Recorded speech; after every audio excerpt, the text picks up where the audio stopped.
Hello and welcome to your Building Resilience to Stress webinar. Stress is something that affects every one of us throughout our lives, so it's important to learn how to become more resilient. So please feel free to make any notes as we go through this webinar, or you can take any photos or screenshots of any of the slides too. If you have any questions, you can write them down as you go to discuss further with your coach at your next one-to-one. So the aims and objectives of today's session are to understand what stress is and how it affects us, to identify a range of strategies to reduce stress by becoming more resilient, and to understand where to go for additional support. So an important question to ask firstly then is, what is stress? So it's our body's response to pressures from a situation or life event. One of the main reasons that people experience stress is due to not being able to manage pressures from all aspects of their life. We allow that fight or flight response to kick in when it doesn't really need to. And this is done by focusing on one thing too much and fighting the situation, and not focusing on other things enough and then flighting those situations.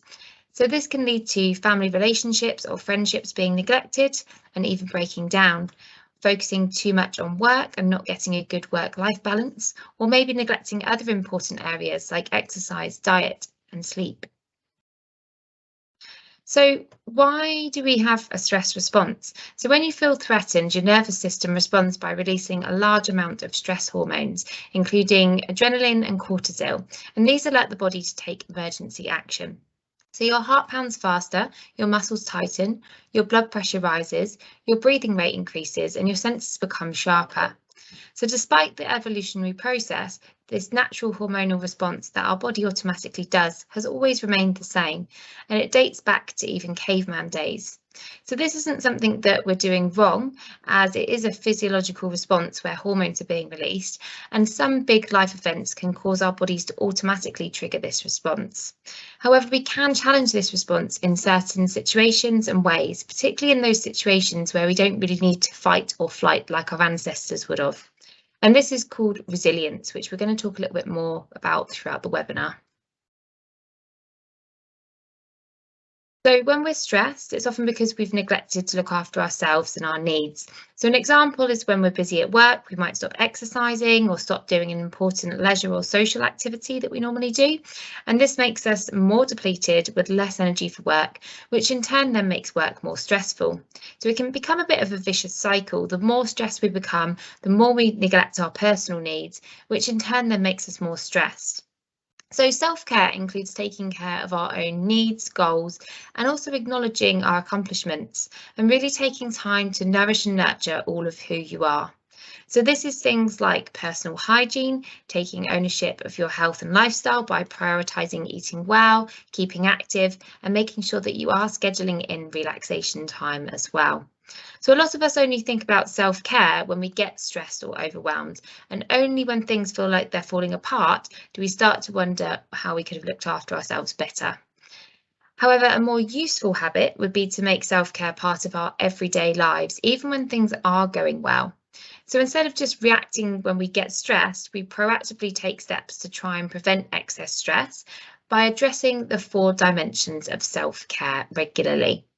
So the 4 dimensions of self-care are the mind, which is the mental and psychological aspect. So that's how we learn and think and grow. And then we have the body, which is the physical aspect. That's how we live, how we move, how we breathe. And then we've got the heart, which is the emotional aspect. So how we love, care, and create good relationships with ourselves and others. And then finally, the spiritual aspect, which is about connecting to things with purpose, essence, and meaning. So we can experience stress during major life events, such as the birth of a new baby, bereavement, change of job, moving house maybe. And these events can be positive or negative, and the event can be current or in the past, with feelings towards it being triggered by a current situation. So these tend to occur at various stages in life for certain periods of time. Daily hassles or having a lot on your mind can also cause this stress response, but at lower levels. But they can be on a daily basis, such as time pressure, workload, disagreements with people. Stress is being overwhelmed with pressure, and this can be in the form of many thoughts going around in your head. So if this is something you're struggling with, you could try writing them down, as this will help to clear your mind and reduce some of that feeling of stress. It is usually easy to deal with one-off daily hassles, but it can be harder to deal with several at a time or if they're repetitive or prolonged. So this increases your body's stress response on an ongoing basis. So when you have too many daily hassles or lots on your mind, all it can take is for your car to break down or you have an argument with someone and you can become very overwhelmed. So it's like the straw that broke the camel's back or the last string holding the rope together finally breaks. So how does stress affect us in the long term then? Well, it can cause long-term mental health problems such as anxiety and depression. It can cause digestive problems like IBS and stomach upsets. You can get regular headaches, feel fatigued and drained on a daily basis. It can cause heart disease, sleep problems, weight gain, and chronic pain, which is typically in the back, neck and shoulders. If you have any long-term medical conditions, it can actually make your existing symptoms worsen. So it is really, really important to manage any stress that you have as best you can before things start to snowball and impact your quality of life or your relationships. So I'd like to ask you these questions on your screen. So firstly, what causes you the most stress? So do you experience regular daily hassles? Is there always lots on your mind maybe? And then once you've thought about that, have a think about what you do to cope. So are your coping strategies working for you? Are they healthy coping strategies or are they actually contributing to further health problems? So I'm going to pause for a moment so you can have a little think about those questions now and then see if you can write down your answers.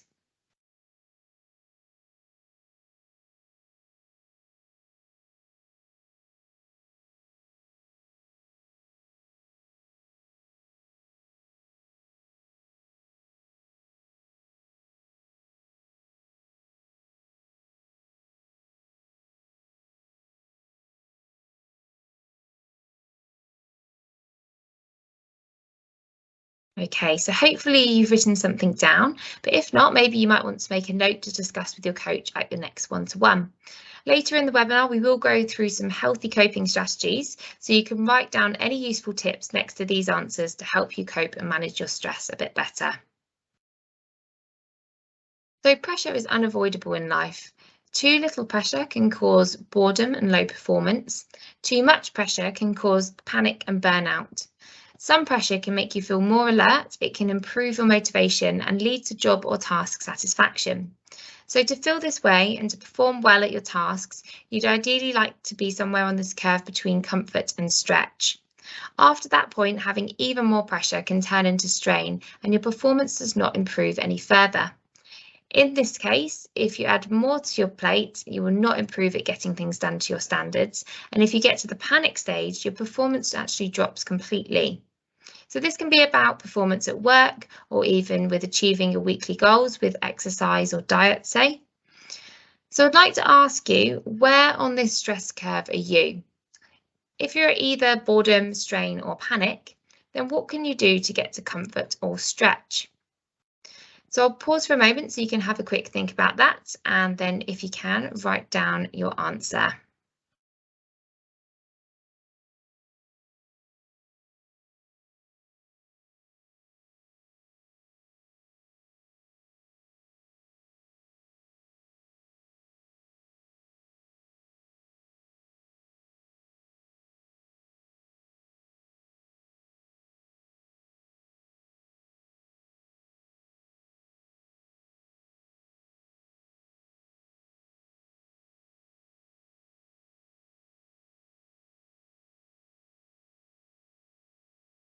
Okay, so resilience is the ability to withstand adversity and bounce back from difficult life events. Being resilient doesn't mean that people don't experience stress, emotional upheaval and suffering. Resilience is important because it gives people the strength needed to process and overcome hardship. Resilience doesn't mean being immune to stress or sadness, but rather it's about coping and bouncing back from challenges and setbacks. So when you're resilient, you're able to grow and develop whatever problems you encounter.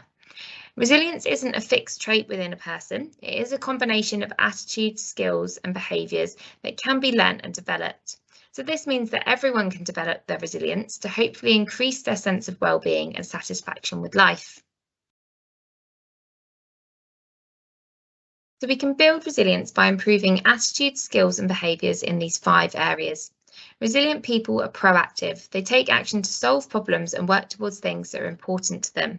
So an example could be someone who exercises regularly in order to have a positive impact on their health by assisting them to be as physically and mentally fit as they possibly can be, so they can increase their chances of being able to continue to do activities that they enjoy later on in life, or maybe just to be able to spend quality time with loved ones.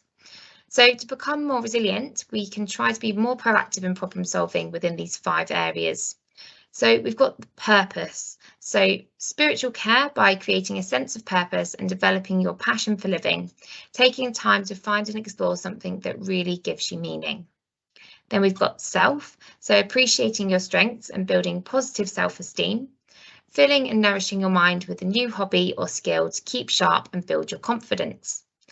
Then we've got connections. So humans do need social interaction, so make an effort to reconnect and create great relationships with family and friends, or make connections within your community maybe.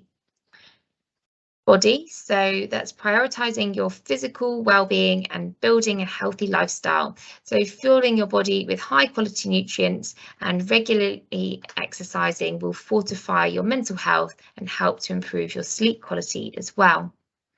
And then we've got the mind, so cultivating a positive mindset and living more presently to get more enjoyment from life.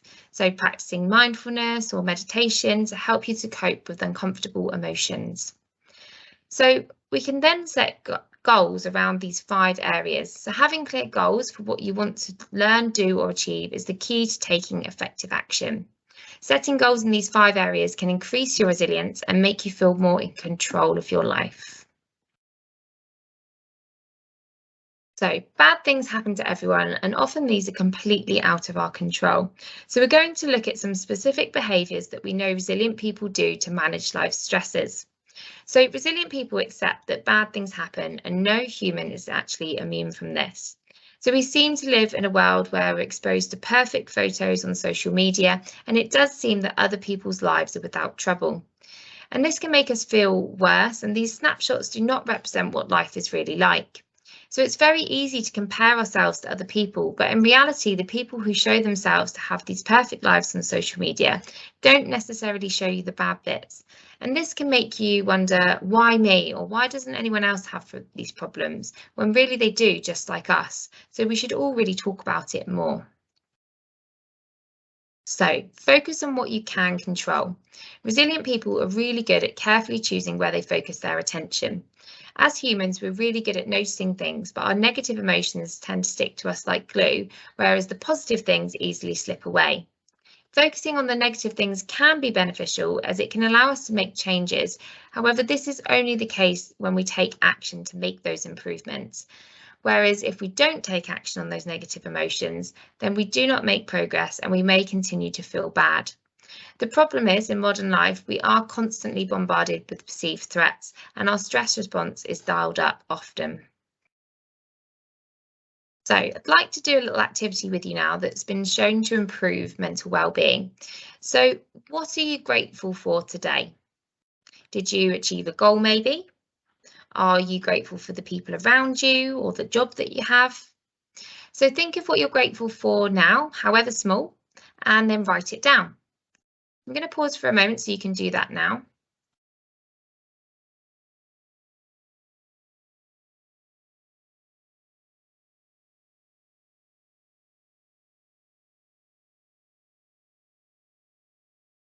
So a 6-month study was conducted on gratefulness, where 3 groups of people were asked to keep a daily gratitude journal, where they'd spend 2 minutes at the end of each day writing down what they were grateful for during that day. So one group had depression, another group had chronic pain, and the final group were a control group of average people. After 6 months, all 3 groups reported higher levels of happiness than at the start of the study. The chronic pain group reported lower levels of pain, and the group of depression reported reduced symptoms of depression. So being happier can help you to manage your stress levels. And with this, all you need to do is 2 minutes each evening. You could get yourself a new notebook or download a gratitude app on your phone. So if this is something that you would like to do more regularly, then maybe write down a reminder to yourself now, and you could turn it into a bit of a SMART goal at the end of this webinar, or you could take with you to your next one-to-one to discuss further with your coach. So we should all take time to reflect on our thoughts. So maybe you could ask yourself, is what I'm thinking and doing helping or harming me? Reflecting on this puts you back in the driving seat and back in control of your decision making. So for example, in terms of your lifestyle, you could be thinking, I feel too tired to go for a run. Well, is there something else I could do instead? Do I really need that extra glass of wine? Or can I distract myself with something else I enjoy doing? So instead of having thoughts and accepting them, resilient people will challenge their own thoughts. And this can lead to different ways of thinking and reacting to a situation, which can lead to a better outcome.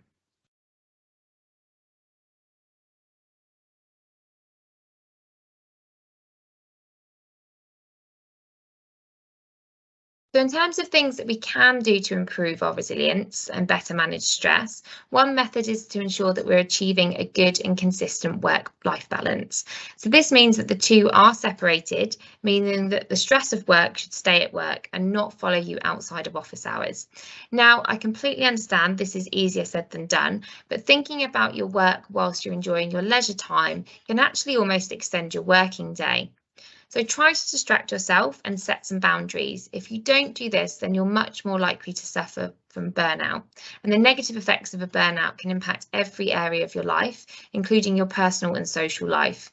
And it can also have a massive impact on your mental well-being. So it's really important to find that balance.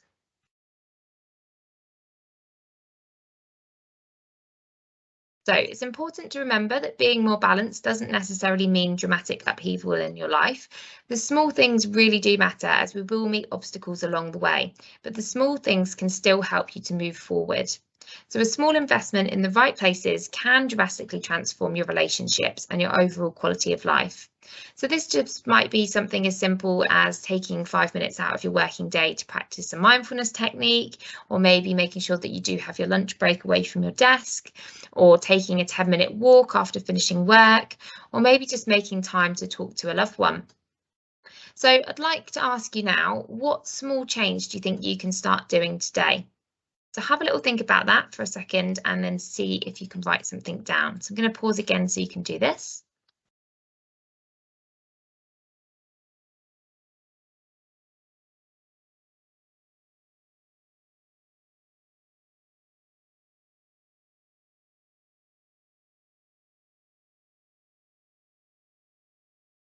Okay, so there's 168 hours in the week. So if, for example, you're working 40 hours per week and sleeping 8 hours a night, that leaves 72 hours for other things.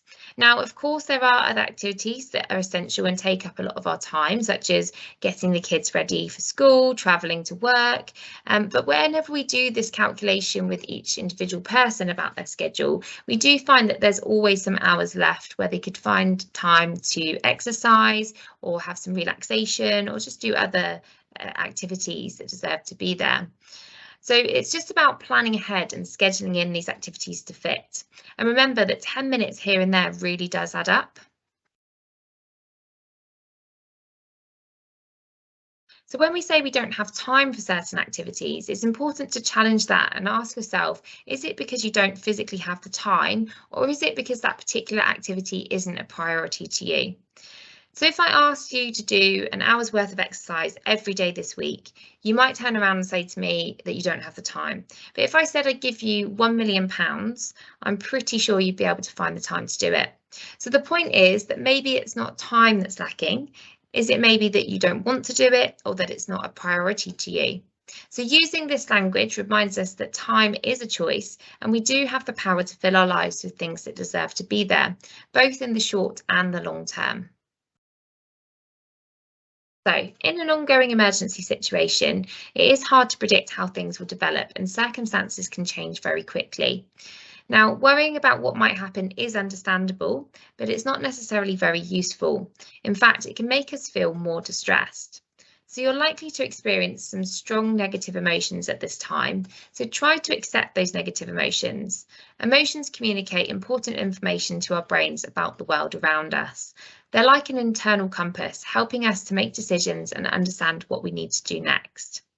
So while some emotions such as fear and anxiety may feel unpleasant, they are actually helpful because they motivate us to take action and keep ourselves safe. So the one key thing you can control in this situation is your own response to it. So your response includes the way you think about the situation and your own behaviour in relation to it. So in these situations, focus on what you can control. Keep some structure and routine. So your usual routine may have been disrupted, and this can cause further uncertainty and stress in an already challenging time. So creating a new routine can bring some structure back into your life. So when you're thinking about your to-do list, try to think about putting your tasks into different categories. So for example, routine, necessary and pleasurable. So your routine tasks are things that come around week by week. Your necessary tasks are things that are quite urgent, that crop up now and again. And your pleasurable tasks are things that are going to benefit your health or that you really enjoy doing that brings value to your life. So once you've done this, try to get 2 to 3 items in each category and label them which ones are easy, moderate or difficult to do. Then pick the easy ones first so you can get some ticked off. It's also important to make sure that you have some pleasurable things on your to-do list so you do have something to look forward to or reward yourself with. So if you have any large or daunting items on your list, then you might want to break them down into smaller, more achievable steps. So list what you need to do and then think about how you're going to do it. And then finally, this is the key, make sure that you make this a priority. So plan ahead, put these tasks into your schedule first. So you might wish to make a note now to have a look at your schedule after this webinar and plan something into your week that will add value to your life.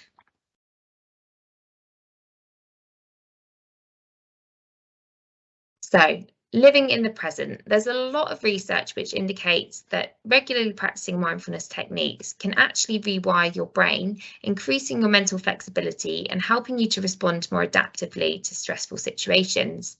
It can help to distract you from overthinking and worrying about things that are out of your control and challenge your thoughts and emotions. This then allows you to feel more present and relaxed day to day and to have a better understanding of yourself and others. So in a nutshell, mindfulness means paying attention to what you're doing as you're doing it. So it can be something as simple as listening to a relaxing recording, podcast or music, spending a minute to just focus on your breathing or focusing on your surroundings with purpose and tuning into your senses. Or you could find an activity or a hobby such as gardening, playing an instrument, drawing, painting, things like that. So during many day-to-day activities, people tend to go into autopilot and get quite caught up in their thoughts and not really paying attention to what they're doing. So quite often the fast pace of life can cause us to forget about appreciating the small things. So an example is if you take your dog for a walk first thing in the morning before work, quite often we'll be thinking about the day ahead, such as the amount of emails or appointments we have in our day. Whereas the dog will be thinking about what it can see, what it can hear, what it can smell during its morning walk. So the dog will be focusing on its surroundings and enjoying itself, whereas it is really easy for us to be distracted. So on your screen now are some apps you could try using to reduce your stress. So feel free to take a photo or screenshot or write them down. There are, of course, other apps, so have a look and find one that works for you. But these on your screen have been backed by the NHS.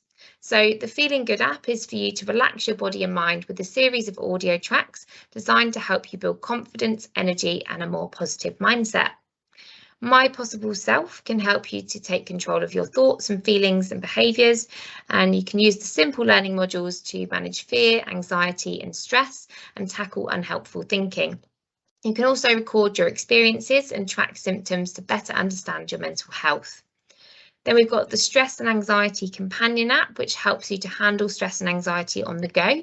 It uses breathing exercises, relaxing music and games designed to help calm the mind. And the app helps you to challenge negative thoughts to help you cope better with life's ups and downs. Then we've got Thrive, which helps you to prevent and manage stress and anxiety and related conditions. It's a game-based app that can be used to relax before a stressful situation or on a more regular basis to help you live a happier, reduced stress life. It is completely free, but it does require an access code to start, which can be found by going through the Thrive website on your screen. There are, of course, other apps like Headspace and Calm, and all these apps are free to download, but they do have some optional in-app purchases. So it might be a good idea to just try downloading the free content first, try some of them out and find one that's suitable for you. So for further information on managing your mental well-being, you can access the websites on your screen now. So please feel free to note these down or take a photo or screenshot again.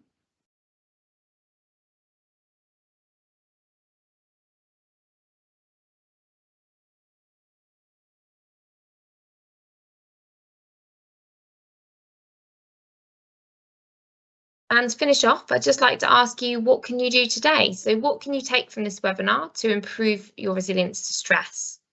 So have a think about that question now and then see if you can write down a bit of a plan or set yourself a bit of a goal so you can start working on it right away.